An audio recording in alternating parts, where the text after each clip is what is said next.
আসসালামু আলাইকুম প্রিয় শিক্ষার্থী বন্ধুগণ, আপনারা যে যেখান থেকে আমাদের এই অনলাইন ক্লাস দেখছেন সবাইকে জানাই আন্তরিক অভিনন্দন। আপনাদের সাথে আছি আমি ডাক্তার মহিউদ্দিন, প্রভাষক, পেনি হোমিওপ্যাথিক মেডিকেল কলেজ এর পক্ষ থেকে আপনাদের সবাইকে আবারও আন্তরিক অভিনন্দন জানাই।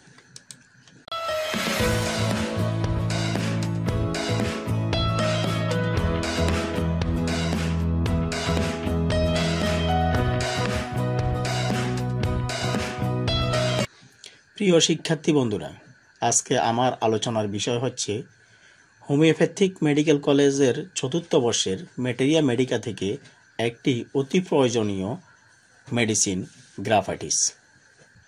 আজকে আমরা এই আলোচনায় যা জানব, গ্রাফাইটিসের প্রতিশব্দ, উৎস, বর্ণনা, প্রস্তুত প্রণালী, আবিষ্কার, ক্রিয়াস্থান সমূহ।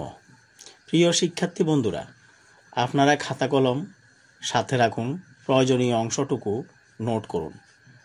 আমি ধারাবাহিকভাবে কয়েক খণ্ডে গ্রাফাইটিস সম্পর্কে আপনাদের সাথে আলোচনা করব ইনশাআল্লাহ।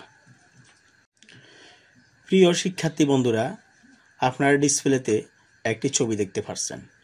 এখানে কয়েকটি ছবি আছে, যেমন প্রথমটি চোখের কোণে পুঁজ জমেছে, দ্বিতীয়টি হচ্ছে কান থেকে পচা পানি বের হচ্ছে, এরপরে দেখতেছেন যে হাতের মধ্যে অ্যালার্জি, শরীরে অ্যালার্জি, তারপরে নিচে দেখা যাচ্ছে পেট বড় হয়ে গেছে, তারপরে আরেকটা ছবি দেখা যাচ্ছে মুখ থেকে খুব দুর্গন্ধ বের হচ্ছে, আরেকটি ছবি দেখা যাচ্ছে নখগুলো নষ্ট হয়ে যাচ্ছে, এরপরে ছবি দেখা যাচ্ছে খুব চুলকাচ্ছে শরীর।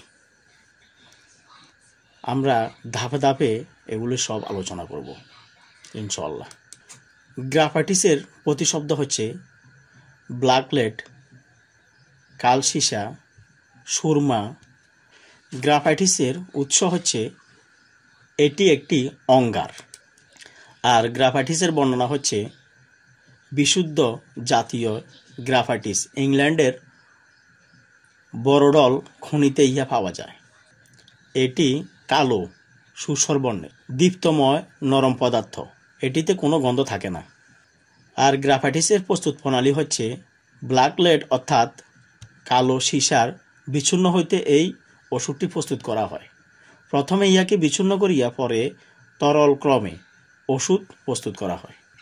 আর গ্রাফাইটিসের আবিষ্কার করেন ডাক্তার হ্যানিম্যান নিজেই। ধাতু প্রকৃতি হচ্ছে ইহা গভীর ক্রিয়াশীল অ্যান্টিসোরিক ওষুধ। আর ক্রিয়াস্থান আমরা প্রথমে দেখেছি ভিডিও শুরুতে, এখন আবার আমরা ক্রিয়াস্থানগুলি একটু বিশ্লেষণ করব। চর্মের উপরে ইহার প্রধান ক্রিয়া দেখা যায়, তারপরে পরিপাকতন্ত্র, তারপর হচ্ছে অন্ত্রসমূহের শ্রমিক ঝিল্লি, গ্রন্থি, কর্ণ, মূত্রনালী, স্ত্রীলোকদের জরায়ু, গৌরবর্ণ মোটাসোটা লোক, স্থূলকার স্ত্রীলোক যাহাদের চর্মরোগ ও কোষ্ঠবদ্ধতা থাকে। তবে এখানে একটা কথা না বললে নয়, গ্রাফাইটিসটি দেখা যায় বেশিরভাগে স্ত্রীলোকদের ক্ষেত্রে প্রযোজ্য হয়। আর প্রয়োগ ক্ষেত্র হচ্ছে চর্মপীড়া, চক্ষুপীড়া, জরায়ু ক্যান্সার, শ্বেতপ্রদর, ডিম্বাশয়ের পীড়া, স্তনের পীড়া, পুরুষ জননেন্দ্রিয় পীড়া, পাকাশয়ের পীড়া, অজীর্ণ, অশ্ব, ভগন্দর, কর্ণপীড়া, বধিরতা, স্বরভঙ্গ, সবিরাম জ্বর, লিভার বৃদ্ধি, মেদ রোগ, কোষ্ঠকাঠিন্য, টিকার কুফল।